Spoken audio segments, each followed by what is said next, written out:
ফাহামিদ নিরুপমার জন্য আনা ড্রিঙ্কসে নেশার ঔষধ মিশিয়ে দিয়েছিল। ফাহামিদ আফসারের হয়ে কাজ করে শুধুমাত্র নিজের স্বার্থ রক্ষার জন্য, কিন্তু আরহানকে ফাহামিদ প্রচণ্ড হিংসে করে মনে মনে। আফসার তো নিরুপমাকে সরাসরি মেরে ফেলার অর্ডার দিয়ে দিয়েছে ফাহামিদকে। তবে সেই কাজ করার সঠিক সময় ও সুযোগ পাচ্ছে না ফাহামিদ। কিন্তু এই মুহূর্তে যে কাজটা ফাহামিদ নিরুপমার সাথে করেছে সেটা মূলত আরহানের প্রতি হিংসা থেকে। আরহান যাতে সবার সামনে লজ্জায় পড়ে সেই দৃশ্য দেখার জন্য ফাহামিদ উদগ্রীব হয়ে তাকিয়ে রইল নিরুপমার পানে। কখন নেশার খেলা শুরু হবে আর আরহানের স্ত্রী মাতলামি করবে সবার সামনে, এখন শুধু সেই দৃশ্য দেখার পালা। নিরুপমার একটু একটু করে নেশা হওয়া শুরু করেছে। দুলতে দুলতে আরহানের হাত ধরে টানতে লাগলো নিরুপমা। আরহান চমকে তাকিয়ে নিরুপমার কানের সামনে মুখ নিয়ে এসে বলল, কি করছো নিরু?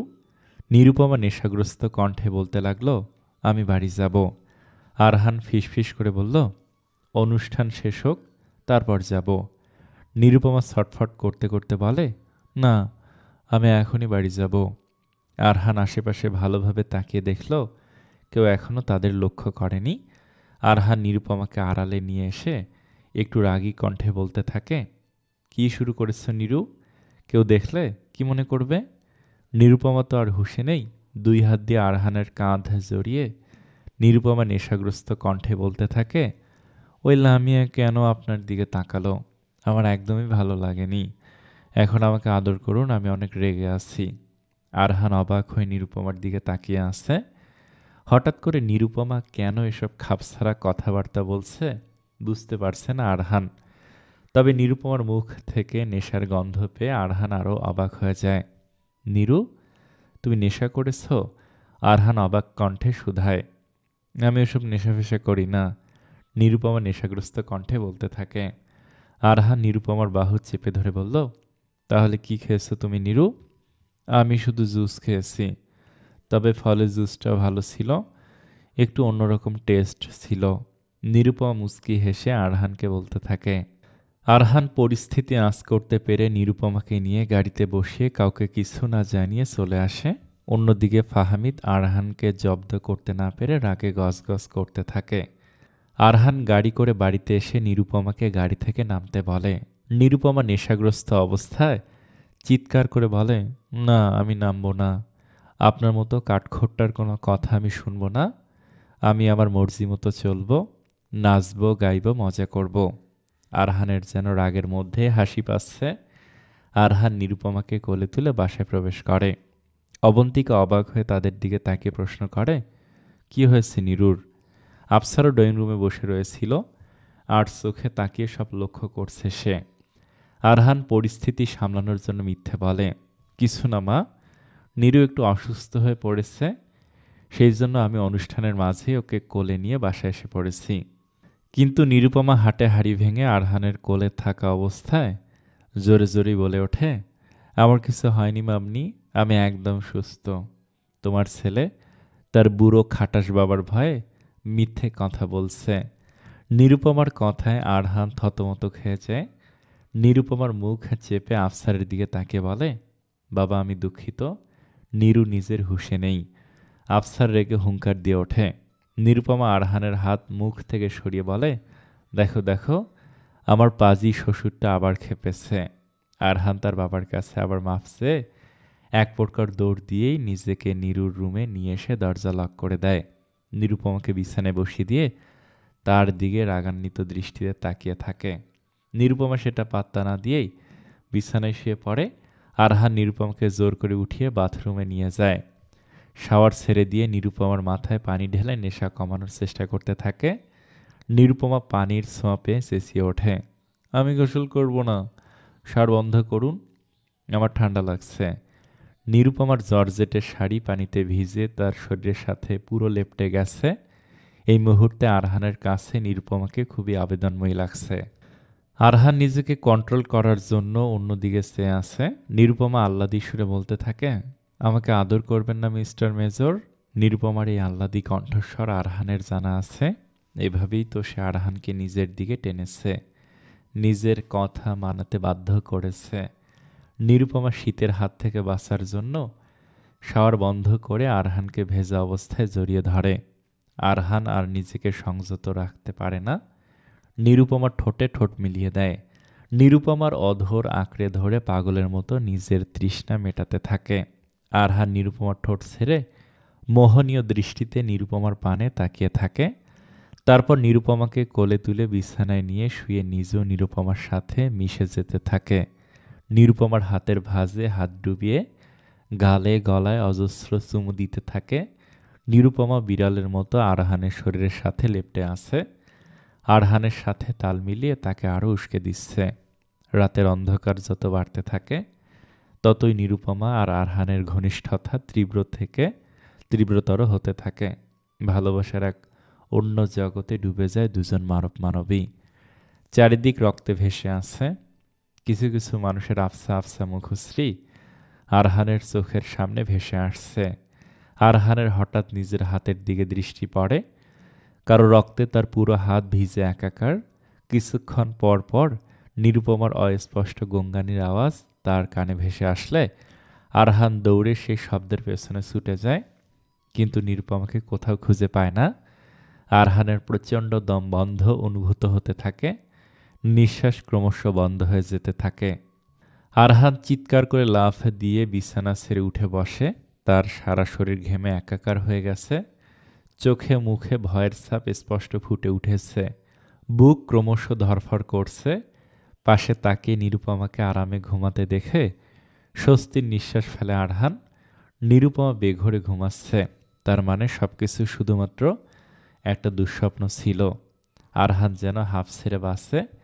নিরুপমার মাথায় হাত বুলিয়ে তার কপালে ভালোবাসার পরশ এঁকে দেয় আরহান। আরহানের আবার এক অদ্ভুত অস্থিরতা তৈরি হয়েছে মনে।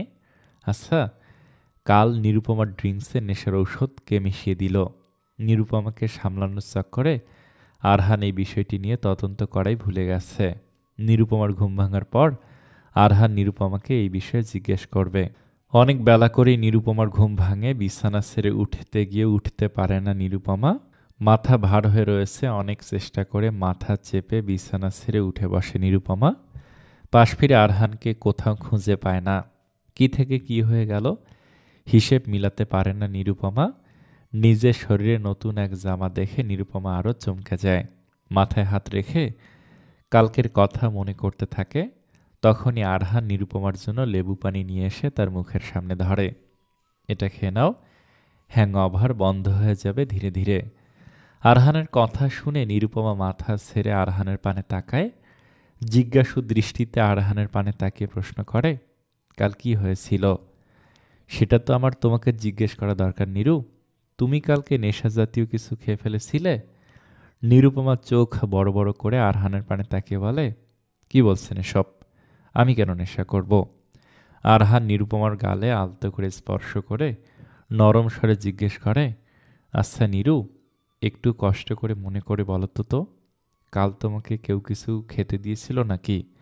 নিরুপমা আবার মনে করার চেষ্টা করল, তবে কিছু আফসা দৃশ্য ছাড়া নিরুপমা কিছুই স্মরণ করতে পারল না। নিরুপমা আরহানের পানে চেয়ে বলে, আমি তো কিছুই মনে করতে পারছি না। শুধু মনে আছে আমি ফলের জুস খেয়েছিলাম, তারপর আমার কেমন যেন মাথা ঝিমঝিম করছিল। আরহানের বুঝতে আর বাকি রইল না যে কেউ ইচ্ছে করেই নিরুর ড্রিঙ্কসে নেশা মিশিয়েছে। কিন্তু কে এমন হতে পারে? বাবা কি কাউকে দিয়ে এই কাজ করালো নিরুকে অসম্মান করার জন্য, নাকি অন্য কেউ জড়িত? আচ্ছা, লামিয়া এই কাজ করল না তো নিরুকে হিংসা করে? কিন্তু লামিয়া তো এত চিপ না। আরহান নিরুপমার সামনে বসে এসব ভাবছে। নিরুপমা আরহানের মুখের সামনে তুড়ি বাজিয়ে তার ধ্যান ভাঙায়। কোথায় হারিয়ে গেলেন? আপনি কি আমাকে তারপর বাসায় নিয়ে এসেছিলেন? নিরুপমার প্রশ্নে আরহানের কাল রাতে নিরুর সাথে কাটানো সুন্দর মুহূর্তগুলো স্মৃতি মনে পড়ে যায়। দুষ্ট হাসি দিয়ে নিরুপমার মুখের দিকে তাকিয়ে বলে, শুধু নিয়ে আসিনি, আরও অনেক কিছুই করেছি। নিরুপমার চোখ বড় বড় করে শুধায়, কি করেছেন? আরহান আবার দুষ্ট হাসি দিয়ে নিরুপমার গালে চুমু এঁকে দেয়।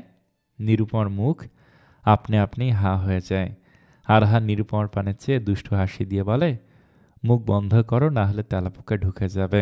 নিরুপমা রাগী দৃষ্টিতে আরহানের দিকে তাকিয়ে শুধায়, এটা আপনি ঠিক করেননি। নেশাগ্রস্ত অবস্থায় আমার সুযোগ নিয়ে নিয়েছেন। তুমি যে অবস্থায় আমার কাছে এসেছিলে তাতে কিছুতেই নিজেকে সংযত করা আমার পক্ষে সম্ভব হয়নি। আর তুমি বারবার বলেছিলে তোমাকে আদর করতে। আমার ভালোবাসা যদি আমার কাছে আদরের আবদার নিয়ে আসে তাহলে তাকে ফিরিয়ে দেওয়ার সাধ্য আমার নেই। আরহানের কথায় নিরুপমা লজ্জা পেয়ে যায়। আরহান নিরুর লজ্জায় রাঙা মুখশ্রীর পানে তাকিয়ে দুষ্টু হাসি দিয়ে বলে, এত লজ্জা পাচ্ছ কেন নিরু? যেন এইবারই প্রথম হয়েছে আমাদের মধ্যে সবকিছু। এর আগেও তো তুমি কতবার আমার কাছে এসেছ। নিরুপমা লজ্জায় রাঙা হাসি দিয়ে আরহানকে ধাক্কা দিয়ে সরিয়ে দিয়ে চলে যায় ওয়াশরুমে। আরহান নিরুপমার এই রূপ প্রথম দেখছে। মুচকি হেসে আরহান রেডি হতে চলে যায়। নিরুপমা গোসল সেরে এসে দেখে আরহান নিজের ইউনিফর্ম ইস্ত্রি করছে। নিরুপমা দৌড়ে এসে আরহানের হাত থেকে ইস্ত্রি নিয়ে মিষ্টি হাসি দিয়ে বলে, দিন, আমি ইস্ত্রি করে দিচ্ছি। আরহান অবাক দৃষ্টিতে নিরুর দিকে তাকিয়ে আছে।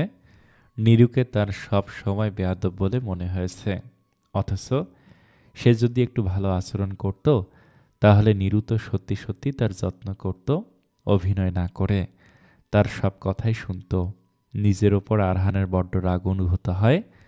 কতই না ভুল ধারণা ছিল তার। মায়া নিয়ে নিরুপমার পানে তাকিয়ে নিরুর কপালে আলতো করে চুমু দিয়ে আরহান রুম থেকে বেরিয়ে যায়।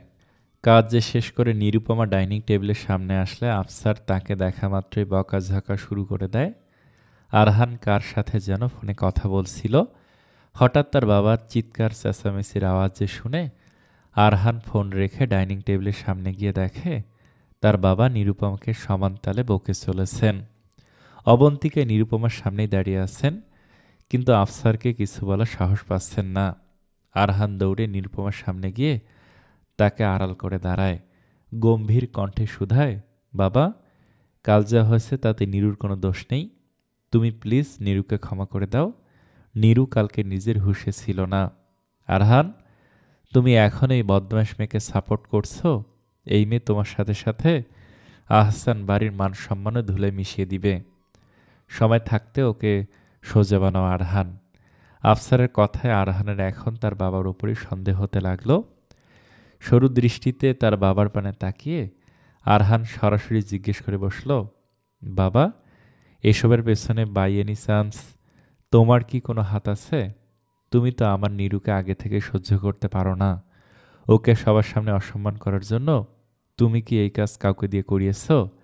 আরহানের এই সন্দেহপ্রবণ কথা শুনে আফসার আর নিজের রাগ কন্ট্রোল করতে পারে না। ঠাটিয়ে আরহানের গালে চড় মেরে বসেন। নিরুপমা ভয়ে চমকে আরহানের শার্ট খামছে ধরে। আফসার রেগে চিৎকার করে বলতে থাকেন, এই বেয়াদব মেয়ে তোমাকেও বেয়াদবি করা শিখিয়ে দিয়েছে তাই না আরহান? তোমার সাহস কি করে হয় ব্রিগেডিয়ার জেনারেল আফসার আহসানের সামনে দাঁড়িয়ে তাকে ফালতু প্রশ্ন করতে? এই শিক্ষা দিয়েছি তোমাকে? ছোটবেলায় তোমাকে মায়ের ওপর রাখতাম, সেটাই ভালো ছিল। এই 2 পয়সার মেয়ের পেছনে আমি আমার সময় আর চিন্তা নষ্ট করতে যাব কেন? এই মেয়েকে আমি তো বেয়াদবির বড় এই বাড়িতে থাকতে দিয়েছি, এটাই এর সৌভাগ্য। আরহান রাগে নিজের হাত মুষ্টিবদ্ধ করে ফেলে। রাগে আরহানের চোখ লাল বর্ণ ধারণ করেছে। আফসারের দিকে তাকিয়ে চিৎকার করে বলে, বাবা, তুমি সবসময় সবাইকে নিজের হুকুম মতো চালাতে চাও তাই না বাবা? একটু তোমার কথা নড়চড় হলে তুমি তাকে 1000টা কথা শুনিয়ে দাও। তুমি সবসময় শুধু নিজের কথা ভেবেছ। তোমার আমাদের কাউকে প্রয়োজন নেই তাই না বাবা? ঠিক আছে, তাহলে আমি নিরু আর মাকে নিয়ে এই বাড়ি ছেড়ে চলে যাব। তুমি তোমার গড়াই সাম্রাজ্যে একাই রাজত্ব করো। আরহান নিরুপমার হাত ধরে বলে, চলো নিরু। আরহান নিরুপমার হাত ধরে তাকে নিজের রুমে নিয়ে গিয়ে বলে, নিরু, তাড়াতাড়ি ব্যাগ গোছাও, আমরা আর এই বাড়িতে থাকবো না। নিরুপমা আরহানের রাগ শান্ত করার চেষ্টা করে, কিন্তু আরহান নিরুপমার কোনো কথাই শোনে না। নিজেই আলমারি থেকে কাপড় বের করে ব্যাগে ভরতে থাকে। অন্যদিকে আফসার আরহানের বলা কথায় রাগে থরথর করে কাঁপছেন। আজ পর্যন্ত আরহান তার সাথে এইভাবে কথা বলার সাহস করেনি। সবসময় তাকে সম্মান আর নিজের আদর্শের জায়গায় রেখেছে।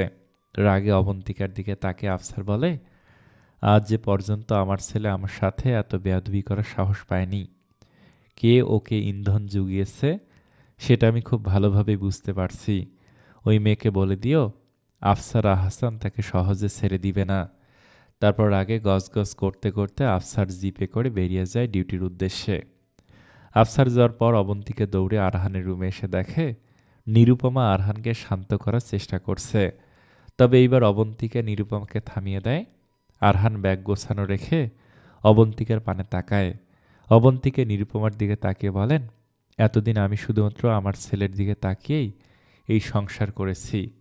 আমি ভেবেছিলাম আরহানের বাবা একদিন ঠিক হয়ে যাবে, কিন্তু কিছু মানুষ কখনোই ঠিক হয় না কিংবা হতে চায় না। আজ যেহেতু প্রথমবার আরহান এত বড় একটা সিদ্ধান্ত আমার আর তোমার জন্য নিতে পেরেছে নিরু, তাহলে আমাদের উচিত আরহানের সিদ্ধান্তকে সাপোর্ট করা। আরহান ছলছল চোখে অবন্তিকার দিকে এগিয়ে এসে বলে, আমাকে ক্ষমা করে দাও মা, আমার আরও আগে প্রতিবাদ করা উচিত ছিল, কিন্তু আমি একতরফাভাবে বাবার সাপোর্ট করে গেছি। তবে এখন আর কোনো ভুল নয়, এখানে থাকলে বাবা আক্রোশে আমার নিরুর বড় ক্ষতি করে ফেলবে, আর তোমাকেও এই নরকের মধ্যে আর থাকতে হবে না মা। নিরুপমা ছেলে আর মায়ের কথা শুনে এক্সাইটেড হয়ে বলে, হ্যাঁ, যারা আমাদের ছাড়া চলবে আমাদেরও তাকে ছাড়া দৌড়াবে। অবন্তিকা আর আরহান মলিন হেসে নিরুপমার পানে তাকিয়ে থাকে। রাতে আফসার বাড়ি ফিরে আসার পর আর কাউকেই খুঁজে পায় না। পুরো বাড়িতে পিনপতন নীরবতা বিরাজ করছে। একটি রাজ্য যদি প্রজাই না থাকে তাহলে রাজা কাকেই বা শাসন করবে? রাগে আফসারের শিরা উপশিরায় কাঁপন ধরে। আফসার কল্পনা করতে পারেনি একদিন তার দেয়া শিক্ষায় শিক্ষিত আরহান তারই বিরোধিতা করবে। নিরুপমার ওপর আফসারের প্রচণ্ড ক্ষোভ হচ্ছে। আফসার মনে করছে নিরুপমায় আরহানের ব্রেইন ওয়াশ করে আরহানকে তার থেকে দূরে সরিয়েছে, কিন্তু আরহান তো অন্য কারণে বাড়ি থেকে সবাইকে নিয়ে চলে গেছে। আরহানের মনে তার বাবার প্রতি তীব্র এক অবিশ্বাস জন্ম নিয়েছে। আরহান আজ অনুমতি নিয়ে তার পরিবার সহ একজন মেজর হিসেবে পাওয়া সরকারি কোয়ার্টারে উঠেছে। অবন্তিকা আর নিরুকে কোয়ার্টারে নিয়ে এসে আরহান কাকের জন্য ফোন দিয়ে বেরিয়ে যায়। নিরুপমা জিনিসপত্র গোছাচ্ছে আর চোখে অবন্তিকাকে দেখছে। অবন্তিকা কেমন যেন থম মেরে বসে রয়েছেন। নিরুপমা মনে মনে ভাবছে, মামনি এতদিন পর অত্যাচার থেকে মুক্ত হতে পেরে কোথায় খুশি হবে তা না হয়ে বেজার হয়ে পড়ে আছেন। মামনিও অদ্ভুত, মামনির ছেলেও অদ্ভুত। এতদিন পর আফসারের জেল থেকে মুক্তি পেয়ে অবন্তিকা নিজের জীবনের নষ্ট করার সময়গুলো মনে করে দীর্ঘশ্বাস ফেলছেন। অবন্তিকার বিশ্বাস ছিল তার ছেলেটা একদিন তার হয়ে ঠিক প্রতিবাদ করবে। নিজের দাম্পত্য জীবনে এই মুহূর্তটাই হয়তো অবন্তিকার একমাত্র প্রাপ্তি। নিরুপমা অবন্তিকার সামনে বসে বলতে থাকে, এত মনমরা হয়ে আছো কেন মামনি? তুমি জানো তোমার ছেলে আমাকে বিয়ের পর এখানে নিয়ে এসেছিল। আমি কিন্তু এই এলাকাটা পুরোই চিনে ফেলেছি। অবন্তিকা মলিন হেসে নিরুপমার পানে চেয়ে শুধায়, তখন আরহানের বাবা তোমাকে সেই বাড়িতে নিয়ে আসতে ভেটো দিয়েছিলেন, তাই আরহান তোমাকে এই কোয়ার্টারে নিয়ে এসেছিল। কিন্তু এখন পরিস্থিতি ভিন্ন নিরু। আমার মনটা কেমন যেন অশান্ত হয়ে আছে, খুব অস্থির অস্থির লাগছে আমার নিরু। আরহানের বাবা আবার রাগের মাথায় কি করে বসেন? আরে সিল করো মামনি, এত ভয় পেলে আর কখনো বেঁচে থাকার আনন্দ উপলব্ধি করতে পারবে না। সাহস করে যখন তুমি এই পর্যন্ত আসতে পেরেছ, তাহলে সামনেও এভাবে এগিয়ে যেতে পারবে। নিরুপমা বুক ফুলিয়ে লেকচার দিতে থাকে। অবন্তিকে খানিকটা হেসে নিরুপমার গাল টেনে ধরে বলে, দুষ্টুকুটু মেয়েটা আমাকে মোটিভেশন দিচ্ছে। বাহ বাহ। নিরুপমা খিলখিল করে হেসে অবন্তিকাকে জড়িয়ে ধরে। কিছুক্ষণ পর কলিং বেলের শব্দ শুনে নিরুপমা অবন্তিকার দিকে তাকিয়ে বলে, তোমার কাঠখোট্টা ছেলে এসে পড়েছে। নিরুপমা মিষ্টি করে হেসে দরজা খুলে দেখে আরহান মুখ গম্ভীর করে দাঁড়িয়ে আছে। চোখে মুখে রাগের ছাপ স্পষ্ট ফুটে রয়েছে। কারোর দিকে ভালোভাবে না তাকিয়ে আরহান সরাসরি রুমের ভেতরে চলে যায়। নিরুপমা অবাক নয়নে আরহানের যাওয়ার পানে তাকিয়ে থাকে। আরহান রুমে বসে একের পর এক সিগারেট টানছে। যেসব সন্দেহজনক কর্মকাণ্ডের খোঁজ সে তার বাবার বিরুদ্ধে পেয়েছে, তার এক বিন্দুও যদি সত্য প্রমাণিত হয়, তাহলে সে কিছুতেই এই মানসিক ধাক্কা সহ্য করতে পারবে না। নিজের বাবাকে এত বছর ধরে সে নিজের আদর্শ ভেবেছে। তার বাবার আদর্শে উজ্জীবিত হয়ে আরহান সেনাবাহিনীতে যোগদান করেছিল। এমনকি কিছু সময় পূর্বেও আরহান ভেবেছিল তার বাবার নারীদের প্রতি শুধু দৃষ্টিভঙ্গি নেতিবাচক, কিন্তু যতই হোক তার বাবা নিজের কর্তব্যের প্রতি, নিজের দেশের প্রতি তো নিষ্ঠাবান থাকবেন। আরহান আর ভাবতে পারছে না। দম বন্ধ হয়ে আসছে তার। এই বাবাকে সে চিনতে পারছে না কিছুতেই, নাকি তার দেখাতেই কোনো ভুল ছিল। আরহান সকালে ঘটা কিছু ঘটনা স্মরণ করতে থাকে। সকালবেলা আরহান নীরু আর তার মাকে কোয়ার্টারে পৌঁছে দিয়ে আরিফকে ফোন করে দেখা করতে বলে। আরিফ হন্তদন্ত হয়ে ছুটে আসে আরহানের জিপের কাছে। নিরুপমার সাথে এই বাজে ধরনের কাজ কে করেছে সেটার প্রমাণ জোগাড় করতে তারা কালকের অনুষ্ঠানে কর্মরত সকল ওয়েটারদের তথ্য খুঁজে বের করতে থাকে। আরহানের সন্দেহ যদিও তার বাবা আফসারের উপরই ছিল, তবুও সে ব্যাপারে শক্ত প্রমাণ জোগাড় করে তার বাবার মুখোমুখি হতে চাচ্ছিল। আরিফ অনুষ্ঠানে সেদিন কর্মরত সকল ওয়েটারদের ধরে এনে আরহানের সামনে দাঁড় করায়। প্রাথমিক জিজ্ঞাসায় কেউ কিছু স্বীকার না করলে মায়ের ঔষধ কাজে লাগানো হয়। তখন একজন ওয়েটার ভয়ার্ত কণ্ঠে বলে, স্যার, আমি ম্যাডামের জন্য আনা ড্রিঙ্কসের ট্রেটা কিছু সময়ের জন্য টেবিলে রেখে ফোনে একটু কথা বলছিলাম। ফোন রেখে যাওয়ার পর আমি একজনকে টেবিলে রাখা ড্রিঙ্কসের সামনে দেখি। আরহান সেই ওয়েটারের সামনে গিয়ে রাগান্বিত স্বরে জিজ্ঞেস করল, ওই লোক দেখতে কেমন ছিল? স্যার, তাড়াহুড়ো করে চলে যাওয়ায় আমি তার মুখটা দেখতে পাইনি, ওয়েটার ভয়ার্ত কণ্ঠে শুধায়। এই কথা শুনে আরহান ওয়েটারের কলার চেপে জিজ্ঞেস করে, সে কী রঙের কাপড় পরেছিল? ওয়েটার বলে, স্যার, এত মানুষের ভিড়ে আমি ওভাবে লক্ষ্য করিনি। আরহান আরিফের দিকে ইশারা করে সকল ধরে আনা ওয়েটারদের ছেড়ে দিতে বলে। আরহান ভাবে তার বাবা হয়তো কাউকে দিয়ে এই কাজ করিয়েছিল। সেই সন্দেহ থেকে আরহান আফসারের ফোনের কল লিস্ট চেক করার সিদ্ধান্ত নেয়। আরহান আরিফকে তার বাবার কল লিস্ট বের করার অর্ডার দেয়। আরিফ প্রথমে এই কাজ করতে ইতস্ততা বোধ করে। আরিফ আমতা আমতা করে বলে, স্যার, আমি এক্সপার্টদের দিয়ে এই কাজ করাতে তো পারি, কিন্তু পরে যদি আবার জবাবদিহির মধ্যে পড়তে হয়, আফসার স্যারের কানে খবর গেলে রাগে আমাকে সরাসরি শ্যুট করবেন। আরহান আরিফকে আশ্বস্ত করে শুধায়, কিছু হবে না আরিফ, দরকার পড়লে মুখ বন্ধ করার জন্য টাকা ফেলে কাজ করাবে, যাতে বাবার কানে খবর না পৌঁছায়।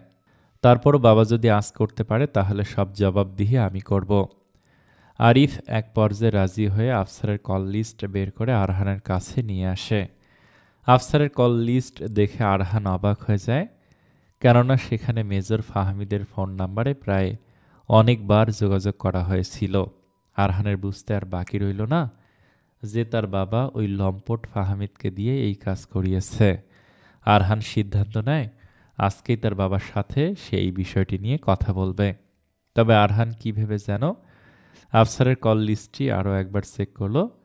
ভালোভাবে চেক করার পর আরহান হতবাক হয়ে গেল, কেননা আফসারের সাথে ফাহমিদের আরও অনেক আগে থেকেই বিভিন্ন সময় বিভিন্ন তারিখে কথা হয়েছে। আরহান ভেবে পায় না আফসারের শুধুমাত্র ফাহমিদের সাথে এত যোগাযোগ করার কারণ কি। মনের মধ্যে সৃষ্ট কৌতূহল থেকে আরহান আফসারের কেবিনের তল্লাশি করার সিদ্ধান্ত নেয়। আরহান আফসারের অবর্তমানে তার কেবিনে প্রবেশ করে তল্লাশি করতে থাকে। আরহান অনেক খোঁজার পর একটা অদ্ভুত ডায়েরি খুঁজে পায়। কোড ল্যাঙ্গুয়েজে বিভিন্ন বিষয় ডায়েরিতে লেখা ছিল, যার আগা মাথা বোঝার জন্য আরহানের অনেক রিসার্চ করতে হবে। আরহান সেই ডায়েরির ছবি তুলে তার বাবার কেবিন থেকে বের হয়ে যায়। এখন সে আর আফসারকে সরাসরি কিছু জিজ্ঞেস করবে না। আরহানের মনে এখন অন্য আরেক সন্দেহ ঢুকেছে, আচ্ছা, তার বাবা কি সেনাবাহিনীর আদর্শের বিরুদ্ধে গিয়ে কোনো ওকারেন্স করছেন? আরহানের বুকটা ধক করে ওঠে। পরক্ষণেই স্বগতি করে আরহান বলে ওঠে, না না, তার বাবার যতই উগ্র মানসিকতা হোক এতটা নিচে নামতে পারবেন না কিছুতেই। এভাবেই দোনমনো করতে করতে আরহান গম্ভীর হয়ে বাড়ি ফিরে আসে। বর্তমানে আরহান সিগারেট টানছে আর জীবনের বিভিন্ন হিসেব মেলাচ্ছে। আরহান খুবই ব্রিটেল ফিল করছে। সে যা সন্দেহ করছে তা যদি সত্যি হয় তাহলে এই চরম আঘাত কি সে সহ্য করতে পারবে? আরহানের নিজের জীবনের কিছু সুন্দর মুহূর্তের স্মৃতি মনে পড়ে, যখন সেনাবাহিনীর বীরত্বের জন্য তার চোখের সামনে তার বাবাকে পুরস্কৃত করা হচ্ছিল। সবকিছু কি তাহলে ছলনা ছিল? সবার সামনে ভালো হওয়ার মুখোশ ছিল? নিরুপমা রুমের দরজার সামনে এসে আরহানের পানে তাকিয়ে রইল। আরহানকে আজ খুবই অন্যরকম গম্ভীর লাগছে। নিরুপমা গুটি গুটি পায়ে এগিয়ে এলো, বিছানায় হেলান দিয়ে বসা আরহানের দিকে। আরহান অন্যমনস্ক হয়ে রয়েছে। নিরুপমার যে তার পাশে এসে বসেছে এটাও আরহান খেয়াল করল না। নিরুপমা জোরে জোরে কেশে আরহানের দৃষ্টি নিজের দিকে আকর্ষিত করল। আরহান এইবার নিরুপমার দিকে তাকালো, তবে কোনো প্রতিক্রিয়া করল না। নিরুপমা মৃদু হেসে জিজ্ঞেস করল, আপনার কি মন খারাপ? আরহান নিরুপমার দিকে তাকিয়ে মলিন হেসে বলল, শুয়ে পড়ো নিরু, অনেক রাত হয়ে গেছে। নিরুপমা আরহানের পাশাপাশি বসে হঠাৎ আরহানকে টান দিয়ে আরহানের মাথা নিজের কোলের ওপর নিয়ে আরহানের চুলে বিলি কাটতে লাগল। আরহান এক অদ্ভুত কষ্ট চোখে নিয়ে নিরুপমার পানে তাকিয়ে আছে। নিরুপমা আরহানকে মিষ্টি হাসি উপহার দিয়ে শুধায়, নিজের কষ্টগুলো এভাবে লুকিয়ে রাখেন কেন? পৃথিবীতে সবচেয়ে অসহায় মানুষ কারা জানেন? যারা নিজেদের অনুভূতিগুলো, কষ্টগুলো কারোর সামনে ব্যাখ্যা করতে পারে না। মাঝে মাঝে নিজের অনুভূতিগুলো ভাগ করে নিতে হয়। কষ্টগুলো যতই ভেতরে চেপে রাখবেন, ততই আপনার নিঃশ্বাস ভারী হতে থাকবে। তাই নিজের কষ্টগুলোকেও প্রকাশের মাধ্যমে মুক্ত বাতাসে ছেড়ে দিবেন, দেখবেন সকল অস্থিরতা, বেকুলতা দূর হয়ে যাবে। আরহান অপলক দৃষ্টিতে নিরুপমার পানে তাকিয়ে থাকে। কতটা স্নিগ্ধতা, শীতলতা আছে নিরুর সান্নিধ্যে। আরহান নিরুপমার দিকে তাকিয়ে মলিন কণ্ঠে বলল, আমি ক্লান্ত হয়ে গেছি নিরু, ভীষণ ক্লান্ত। জীবন এত জটিল কেন হয় বলো তো? সুখের মুহূর্তগুলো কেন এত সীমিত হয়? যাদেরকে আমরা নিজের জীবনের থেকে বেশি গুরুত্ব দেই, ভালোবাসি, তারাই কেন আমাদের সাথে ছলনা করে নিরু? কেন মানুষ ছলনার মুখোশ পরে ঘুরে বেড়ায়? আমার অনেক কষ্ট হচ্ছে নিরু। আমি বাবার সব অন্যায় মেনে নিতে পারবো, কিন্তু দেশদ্রোহিতা মেনে নিতে পারবো না। নিরুপমা চমকে উঠে আরহানের কথা শোনে।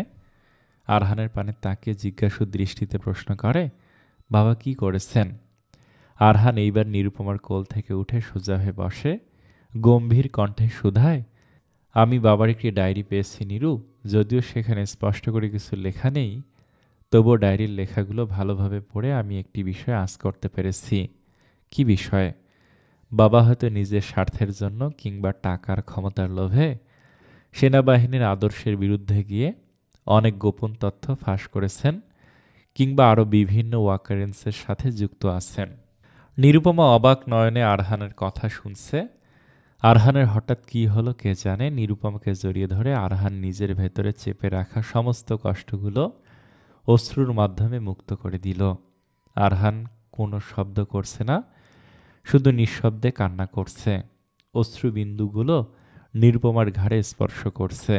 আরহানের এই অশ্রু নিরুপমার বুকের ভেতর তীর তীর করে বিঁধল। তার কাঠখোট্টা মেজরটা কেন কান্না করে স্বভাব বিরুদ্ধ আচরণ করবে? আরহানের এই কষ্ট নিরুপমার অস্থিরতা বাড়িয়ে তুলল। আরহানকে আষ্টে পৃষ্ঠে আঁকড়ে ধরে নিরুপমা নিজের আর আরহানের মনকে একটু শান্ত করার চেষ্টা করল। তুমি কিরকম আহাম্মকের মতো কাজ করলে ফাহমিদ? ওই মেয়ের ড্রিঙ্কসের নেশার ঔষধ মেশাতে গেলে কি জন্য? আরহান এখন আমাকে সন্দেহ করছে। ও যদি তোমার আর আমার একসঙ্গে লিঙ্কড থাকার কথা বের করতে পারে, তাহলে আরও অনেক বিষয় তার সামনে ফাঁস হয়ে যেতে পারে। আফসার রাগান্বিত স্বরে ফাহমিদকে শাসালেন। ফাহমিদ হুইস্কির গ্লাস এক চুমুকে মুখে দিয়ে বলে, কিভাবে ফাঁস হবে স্যার? আমরা তো আর সরাসরি কোনো কথা বলি না, যা বলি কোড ল্যাঙ্গুয়েজে বলি। আরহান আজ করতে পারলেও কিছু প্রমাণ করতে পারবে না। আফসার অস্থির কণ্ঠে শুধায়, প্রমাণ না করতে পারুক, সন্দেহ তো করতে পারে। ছেলেটা আমাকে বড্ড রেসপেক্ট করে, অন্তত ওর সামনে আমি খারাপ হতে পারবো না। তুমি ওই মেয়েকে এখনো মারতে পারোনি কেন? ওই মেয়ের জন্যই আরহানের আমার প্রতি সন্দেহ তৈরি হয়েছে। ওই মেয়েটার জন্য আরহান আমার থেকে দূরে সরে যাচ্ছে। ওই মেয়েকে আমি ছাড়ব না কিছুতেই। ফাহমিদ শয়তানি হেসে বলে, আমি তো সুযোগের অপেক্ষায় আছি স্যার। সুযোগ পেলে আপনার কাজও সেরে ফেলব। আরহান নিরুপমাকে আষ্টে পৃষ্ঠে আঁকড়ে রেখেছে। নিরুপমা আরহানের মাথায় আলতো করে হাত বুলিয়ে দিচ্ছে। আরহানের অস্থিরতা, কষ্টগুলো একটু একটু করে নিষ্প্রভ হচ্ছে। আরহান মনে মনে ভাবছে, যে নারীর সান্নিধ্যকেই সে একসময় তুচ্ছ তাচ্ছিল্য করত, সেই নারীর সান্নিধ্যে আজ তাকে স্বস্তি প্রদান করছে। কি অদ্ভুত শিক্ষা ছিল তার বাবার! কতই না বোকা ছিল সে নিজেও। এসব ভাবতে ভাবতে আরহান ঘুমিয়ে গেল। নিরুপমা আরহানের মাথায় হাত বুলাতে বুলাতে খেয়াল করল, আরহান ঘুমিয়ে পড়েছে, মুখটা কেমন মলিন হয়ে রয়েছে। নিরুপমার অন্তরে তীব্র যন্ত্রণা অনুভূত হলো। আরহানের মুখশ্রীর পানে তাকিয়ে নিরুপমা মনে মনে ভাবল, আচ্ছা, এই নিষ্ঠুর মানুষটাও যে এত কোমল হতে পারে, এটা কি আমি কখনো কল্পনা করতে পেরেছিলাম? নিরুপমা স্বীকারোক্তি করে বলে, না, হয়তো পারিনি। নিরুপমা আরহানের মুখশ্রীর পানে তাকিয়ে আবার ভাবনায় মগ্ন হয়ে পড়ল। কিন্তু ওনার কষ্টে আমার এত কষ্ট অনুভূত হচ্ছে কেন? তাহলে কি আমিও ওনাকে ভালোবেসে ফেললাম? আমার মন একই সর্বনাশ করে ফেলল। আরহান ইউনিফর্ম পরিধান করে ডিউটিতে যাওয়ার জন্য প্রস্তুত হচ্ছে। আরহান মনে প্রাণে চায় তার ধারণা ভুল প্রমাণিত হোক, কিন্তু তার ধারণা যদি সঠিক প্রমাণিত হয় তাহলে আরহান নিজ হাতে তার বাবাকে শাস্তি দিবে। আরহান নিরুপমার কপালে আলতো করে চুমু দিয়ে বেরিয়ে যেতে নিলে নিরুপমা তার হাত ধরে আটকে ফেলে। মুগ্ধ চাহনি নিয়ে আরহানের পানে তাকিয়ে ভালোবাসি শব্দটি বলতে গিয়েও থেমে যায়। আরহান নিরুপমার দিকে জিজ্ঞাসু দৃষ্টিতে তাকিয়ে শুধায়, কি বলতে চাও নিরু? নিরুপমা দৃষ্টি নামিয়ে শাড়ির আঁচল পেঁচাতে থাকে। যদিও আরহান তার স্বামী, তবু আরহানকে ভালোবাসি বলতে তার কেমন যেন লজ্জা লাগছে। মুগ্ধ নয়নে আরহানের পানে চেয়ে নিরুপমা মিষ্টি করে শুধায়, নাস্তা করে যাবেন না? আজ যে সময় নেই নিরু, দেরি হয়ে যাচ্ছে। তুমি আর মামনি খেয়ে নিও, আর কেউ আসলে জিজ্ঞেস করে ভালোভাবে জেনে দরজা খুলবে, কেমন? আরহান আরও একবার নিরুপমার কপালে ভালোবাসার পরশ এঁকে দিয়ে বেরিয়ে পড়ে। নিরুপমার বড্ড ইচ্ছে করছিল নিজের অধরে আরহানের ঠোঁটের ছোঁয়া পেতে, কিন্তু আরহান সেটা না করলে নিরুপমা অভিমানে মুখ ফুলিয়ে রান্নাঘরে চলে যায়। অবন্তীকে এতদিন পর একটু মুক্ত মুক্ত লাগছে। আজ তার এই বাড়িতে কোনো আতঙ্ক অনুভূত হচ্ছে না। সবকিছু কারো মনের মতো করে গোছানোর জন্য অস্থির হয়ে দৌড়াদৌড়ি করতে হচ্ছে না। তবু মনে কিছুটা অস্থিরতা রয়ে গেছে। হঠাৎ অবন্তিকার দৃষ্টি যায় রান্নাঘরের দিকে। নিরুপমা মুখ ফুলিয়ে রান্না করতে দেখে অবন্তিকা মুচকি হেসে নিরুপমার কাছে এগিয়ে গিয়ে শুধায়, আমার নিরু মামনিটার কি হয়েছে? মুখ ফুলিয়ে রেখেছে কেন? আমার ছেলের সঙ্গে মান অভিমান চলছে নাকি? নিরুপমা মুখ ভেংসি দিয়ে বলে, তোমার ছেলে বড্ড পচা মামনি, আজ তো একটা কাঠখোট্টা। তাই নাকি? এত কাঠখোট্টা হলে যার আগে আমাকে তোর অস্থিরতার ব্যাগরা দিয়ে যেত না। তুই নাকি শুকিয়ে গেছিস, কলেজে গিয়ে ক্লাস শেষে নাকি ঠিকমতো খাস না। আমাকে অর্ডার দিয়ে গেছে তোকে যেন জোর করে খাইয়ে দেই। অবন্তিকার কথা শুনে নিরুপমার চোখ মুখ কাঁচুমুচু করে তাকিয়ে থাকে। অবন্তিকা মিষ্টি হাসি দিয়ে নিরুপমার গাল টেনে চলে গেলেন। এসব রান্না আমি আর মিনু দেখছি, তুই কলেজে যাওয়ার জন্য তৈরি হয়ে নে। আরহান তোকে কলেজে ঠিকমতো পৌঁছে দেওয়ার জন্য গাড়ি পাঠিয়ে দেবে বলেছে। নিরুপমা যাওয়ার আগে এক পলক অবন্তিকার দিকে চেয়ে কাল আরহানের বলা কথা স্মরণ করে মনে মনে ভাবে, থাক, মামনিকে এসব বিষয়ে এখন জানানো ঠিক হবে না। নিরুপমা কলেজে আসার পরই জেসমিন আর শিমু নিরুকে চেপে ধরে জিজ্ঞেস করে, কিরে নিরু, সামনে কিন্তু ভ্যালেন্টাইন্স ডে, জিজু তোর জন্য কি কি করবে রে? নিরুপমা লজ্জায় রাঙা মুখ করে তাদের কথা এড়িয়ে যাওয়ার চেষ্টা করে। এসব ফালতু কথা বাদ দে, চল ক্লাসে যাই। ক্লাস শেষে কলেজ থেকে বের হওয়ার পর নিরুপমা দেখে আরহান নিরুপমাকে বাড়ি পৌঁছে দেওয়ার জন্য জিপে করে একজনকে পাঠিয়েছে, কিন্তু ব্যস্ততার কারণে নিজে আসতে পারেনি। নিরুপমা বাসায় ফিরে এসে ক্যালেন্ডার দেখতে থাকে। নিরুপমা মনে মনে ভাবে, ভালোবাসা দিবসেই সে নিজের ভালোবাসা আরহানের সামনে প্রকাশ করবে। আরহানের কথা চিন্তা করতেই নিরুপমার ঠোঁটের কোণে হাসি ফুটে ওঠে। আরহানের আদর পাওয়ার সুপ্ত বাসনা মনে জেগে ওঠে। নিরুপমা লজ্জায় দুহাত দিয়ে নিজের মুখ ঢেকে ফেলে। আরহান ডিউটিতে পৌঁছে আরিফকে ফাহমিদের পেছনে লাগিয়ে দেয়। ফাহমিদ কোথায় কোথায় যায়, কার কার সাথে দেখা করে, সব কিছুর তথ্য জোগাড় করে তাকে রিপোর্ট দিতে বলে। এরই মধ্যে আফসারের সাথে আরহান মুখোমুখি হলে আফসার আরহানের সামনে এসে নরম স্বরে বলেন, আরহান, অভিমান ভুলে বাড়ি ফিরে চলো। এভাবে তোমার মা আর স্ত্রীকে নিয়ে আলাদা থাকলে আমাকে জবাবদিহি করতে হবে। আরহান সরু দৃষ্টিতে তার বাবার পানে তাকে বলে, জবাবদিহিতার ভয়ে তুমি আমাদের বাসায় ফিরে যেতে বলছো বাবা? আরহানের পাল্টা প্রশ্ন শুনে আফসার অপ্রস্তুত হয়ে যান। রাগে মাথা দপদপ করলেও নিজেকে সংযত করার চেষ্টা করেন। আরহান ঘৃণা মিশ্রিত সন্দেহপ্রবণ দৃষ্টিতে তার বাবার পানে এক পলক তাকিয়ে নিঃশব্দে প্রস্থান করে। আরহানের এই চাহনি আফসারের দৃষ্টি এড়ায়নি। আফসার মনে মনে ভাবেন, ছেলেটা কি কিছু আঁচ করতে পেরেছে নাকি?